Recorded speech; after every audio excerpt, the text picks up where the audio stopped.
El que no conoce su historia está condenado a repetirla. Los paralelismos entre los galácticos y el actual Real Madrid son más de los que podemos ver a simple vista, tanto en problemáticas como en situaciones. En este video vamos a recapitular la historia de los galácticos y reflexionar en las similitudes de la actualidad. Los invito a comentar sus conclusiones, o si estoy loco, por todo lo que les explicaré.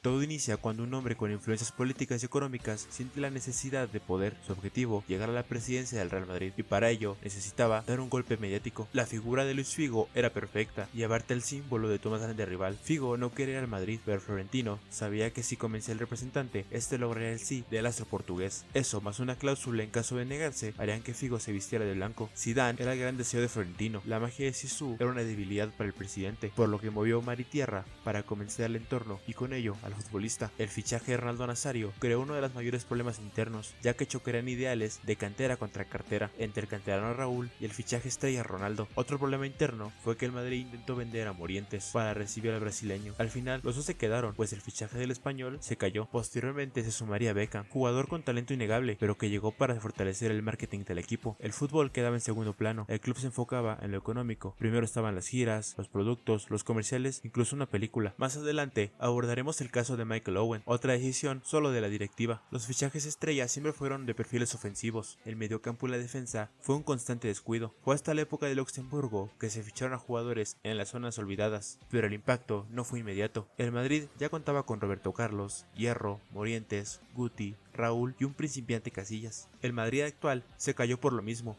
Fichar sin cabeza y sin una estructura. Sí, el Madrid fichó en defensa, pero realizó lo mismo que pasó con los galácticos. Los fichajes no dieron un impacto inmediato, algo que el Madrid necesita. El mediocampo sigue descuidado, tienen jugadores con todo menos fútbol, están completamente expuestos a funciones que no pueden ejecutar. En el plantel actual hay una base que ganó una Champions con Ancelotti, pero en lugar de reforzar en favor del entrenador, se llenó de nombres. No dudo que vendan playeras, pero en conjunto no van a un nivel decente.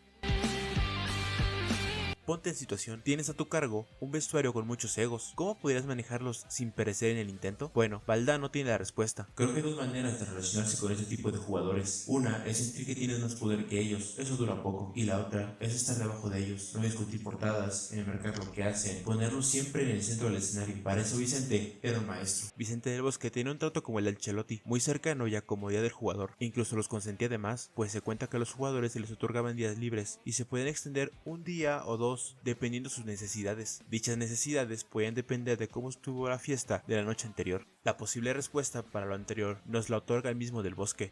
Es una de las mayores injusticias que hay, tratar a todos los jugadores por igual. Era un total control que tenían los jugadores. Roberto Carlos llegó a comentar. Del Bosque entendía perfectamente, colocaba los entrenamientos tarde, a las 5 de la tarde, nunca colocaba a las 11 de la mañana porque nadie llegaba. El fichaje de Beckham se anuncia antes de que terminara la temporada. El Madrid ganó la liga y los jugadores, encabezados por Fernando Hierro, no celebraron en símbolo de protesta, pues sentían que la atención estaba en el nuevo fichaje y no en lo conseguido en la temporada. Florentino puso mano dura y sacó a Hierro. Un par de días después, Vicente del Bosque fue destituido. El técnico apeló por sus dirigidos y se sumó la idea de darle un nuevo aire al equipo. Por otra parte, la segunda etapa de Ancelotti destacó más por el poder de la amistad en momentos importantes, pero dicho poder no alcanzaría para siempre. El italiano los consentía, pero el grupo no respondía cuando más lo necesitaba, sumado a que la directiva lo obligaba a competir con lo que ellos le daban, no lo que el técnico quería. El siguiente entrenador se apega mucho a lo ocurrido con Xavi. Camacho llegaría con la misión de ejercer autoridad y poner orden en el equipo, algo que no logró. A continuación, repasemos unas declaraciones de Roberto Carlos que dejan claro qué ocurrió. En nuestro grupo éramos 7, teníamos buena relación, menos un Camacho que aguantó 10 días. Él llegó al vestuario, saludó a todo el mundo, muy serio y con historia en el Real Madrid. Yo solo observaba para saber qué iba a decir. Que ahora todo el mundo mañana a las 7 de la mañana. Nosotros entrenábamos a las 10:30. Hablamos con él para intentar cambiar el horario. Teníamos nuestras costumbres. En el segundo partido de liga teníamos la costumbre de llegar a la concentración, dejar las maletas en el cuarto y antes de cenar tomar nuestras cervezas y nuestros vinos. Encima de cada mesa siempre habían 2 botellas de vino. Ronaldo y yo le dijimos: profesor, la gente aquí tiene sus costumbres, lo va a ver, pero intenta no quitar las botellas de vino de la mesa y la cerveza antes de la cena, porque si no vamos a tener problemas. Primero quitó la cerveza y luego las botellas de vino. Duró 3 meses. A dichas palabras, Camacho responde: no vas a llevar a un futbolista a las 7 de la mañana para entrenar, pero a las 8 sí, tiene su lógica. En agosto tienes que entrenar máximo a las 9 de la mañana. En julio, cuando empieza la preparación física, se hacen 2 sesiones, sesiones, uno a las 9 de la mañana y otra a las 7:30 de la tarde, dependiendo del calor. Entonces, necesitas despertar a las 8 de la mañana para no tener el desayuno en la garganta. Le cuestionan a Camacho. Vicente del Bosque nos comentaba que para entrenarles intentaba no tocarle las narices. Camacho responde: yo no toco las narices a nadie si ganamos. Si yo juego contra un equipo, por muy galácticos que sean, les tengo que decir, oye, mira cómo juega este equipo tiene este peligro. Será una imprudencia de mi parte que esos futbolistas no sepan que todos los goles del equipo en contra los meten en córner, es lo mínimo. Creo que el Madrid necesitaba un cambio. Bueno, yo pensaba que me traían para hacer ese cambio. Yo vi que iba a ser muy difícil. Hicimos una gira en Japón algo complicada, un preliminar para la Champions, y bueno, yo vi que no puedo sacar el rendimiento para el que me ficharon. Muchas veces te toca pagar el pato, hay que llamar la atención,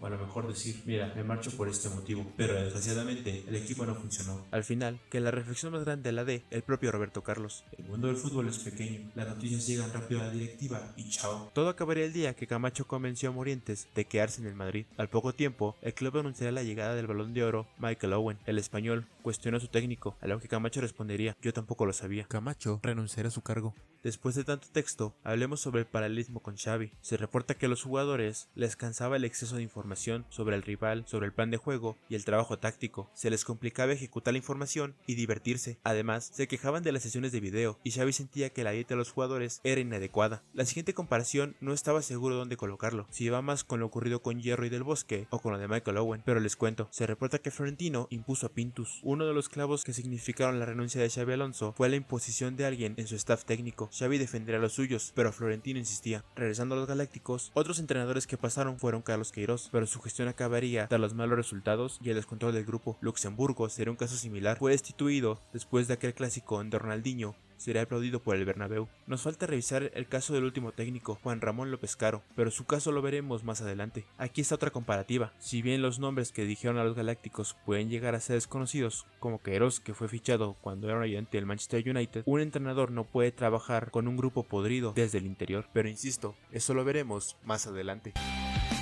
Si alguien puede creer que este video es solo una teoría conspirativa mía, les seré honesto, pues en este punto muy posiblemente fallaré estrepitosamente, pero antes les explico. En la época de los Galácticos hay una etapa de fichajes que se le denominó Zidanes y Pavones, sacar a los mejores jugadores de cantera y fichar a los mejores del mundo. Los Zidanes eran fichajes estrellas que cobraban los mejores sueldos y los Pavones, los canteranos que compensaban con salarios bajos, obligaban a competir a jóvenes sin experiencia contra los acomodados y experimentados en la élite. Económicamente, el club estaba balanceado, pero a nivel grupal y de fútbol muy desequilibrados. Pues bien, siento que el Madrid va por ese rumbo, pues si bien podemos mencionar casos como Gonzalo o Asensio, me baso más en los últimos reportes. A fecha en que se escribe y se graba este video, se reporta que el nuevo técnico del Madrid, Álvaro Arbeloa, hará uso de canteranos para suplir las bajas por lesión en el siguiente partido contra Albacete. Si es que los canteranos llegan a responder en esta segunda etapa de la temporada, no descartemos un regreso de esta política de fichajes o una variante similar, aunque es evidente que a los Galácticos no les funcionó. Para este punto mencionaremos dos grandes conflictos que tuvo el vestuario de los Galácticos. El club se desprende de Morientes y ficha a Ronaldo, una operación que causó mucho conflicto interno, pues en el Madrid se había creado una familia. Los jugadores no veían bien priorizar el aspecto económico antes que el emocional. Finalmente, el astro brasileño se vistió de blanco y Morientes no se fue, pues se cayó su fichaje. El caso de Hierro entra en ese mismo punto, pues un sector de los Galácticos se molestó por la repentina salida del capitán y los modos del club. La comparación con la actualidad es sencilla, pues se reporta que el vestuario del Madrid se molestó con la salida de Modric, pues era el capitán y para algunos como un padre. Sentían que el entrenador no hizo lo posible por mantenerlo. Se supone que Xavi sí contaba con el croata, pero la decisión de la directiva fue clara. Para seguir con este punto, echemos un vistazo al caso de Juan Ramón López Caro, quien señala cómo era el vestuario. Mantener ese buen ambiente en el grupo es lo que quería conseguir, que no sea un martirio cada día, pero claro, hay discrepancias entre grupitos de jugadores que no ayudan a un buen ambiente. Estaban los brasileños, los españoles y una mezcla hicieron otro grupo. Cuando ya vienen de tantos años, el ambiente se deteriora. En la actualidad, se reporta que el vestuario estaba dividido en dos grupos, a favor de Xavi y en contra de Xavi, y como bien diría el propio Ramón López Caro, todas las cosas tienen su costo. En el año 2006, Florentino renuncia a su cargo y dejará las siguientes declaraciones que nos sirven para señalar el principal problema en su gestión. Quizás yo, que soy el único responsable, les he maleducado y a lo mejor algunos se han confundido. Los Galácticos ganaron 7 títulos correspondientes del 2000 al 2002. Hasta 2006, el club no ganó nada. En Copa perdían contra rivales impensables, en Champions no pasaban de octavos de final y en Liga siempre por detrás del Barça. La conclusión de este video estará dividida en 4 puntos. Te invito a comentar tus conclusiones en los comentarios. El último reporte sobre la etapa de Xavi es la supuesta declaración del técnico español. No sabía que llega a dirigir una guardería. Está claro que por su posición en el club y sobre todo por la edad tanto del presidente como de los jugadores, Florentino Pérez los trata como personas muy jóvenes, pero creo erróneo el trato de niños a adultos con egos altos. Pues sí, puede que todavía estén lejos de los 30 años, pero no son infantiles, son adultos que se sienten intocables. Normal que no respeten la autoridad de un técnico. Aquí retomamos el "los malcrié" en lugar de un presidente de fútbol. Suena un papá decepcionado con sus criaturas, y si ese trato se repite en la actualidad, entiendo el porqué de las supuestas declaraciones de Xavi. Aunque me parece más concreto que el español se refiere a las actitudes. El padre de Bellingham capaz de reclamar porque sus hijos no juegan, Mbappé que debe protagonizar portadas, Vinicius que no quiere estar detrás de nadie, Valverde que se niega a jugar en otra posición, ya a eso le sumamos el montón de quejas y problemas que vimos en este video. El siguiente punto es mencionado por infinidad de canales, la mala planeación. Los jugadores tienen diferentes perfiles, la labor del entrenador es elegir o mencionar los perfiles que encajan en su sistema y hacer que el equipo dé los resultados, pues la confianza del equipo y la directiva está sobre él. El problema es cuando la directiva decide elegir por su cuenta. Florentino no pone las alineaciones, Florentino no está sentado en la banca, Florentino no pone las actividades de entrenamiento y sobre todo, Florentino no recibe las críticas, aguanta a los jugadores o es pateado por la afición.